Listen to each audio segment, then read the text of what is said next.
আমাকে যারা রাজাকার বলবে তারা পিতৃ পরিচয়হীন অবৈধ সন্তান।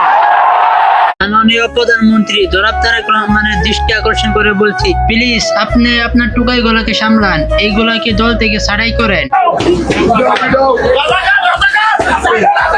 আল্লামা সাইদি, আপনার মা দেশনেত্রী বেগম খালেদা জিয়ার সাথে রাজনীতি করছেন, সেই আল্লামা সাইদিকে আপনার দলের কিছু টুকাই এইভাবে অপমান করছে, এটা দেখে সত্যি হতাশ হইলাম।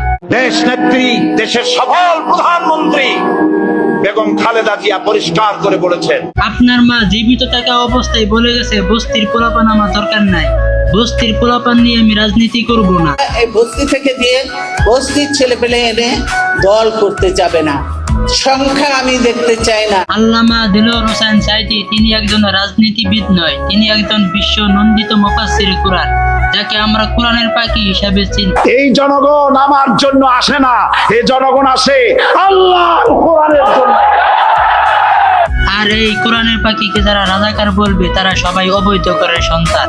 আমি রাজাকার নই, আমাকে যারা রাজাকার বলবে তারা পিতৃ পরিচয়হীন অবৈধ সন্তান।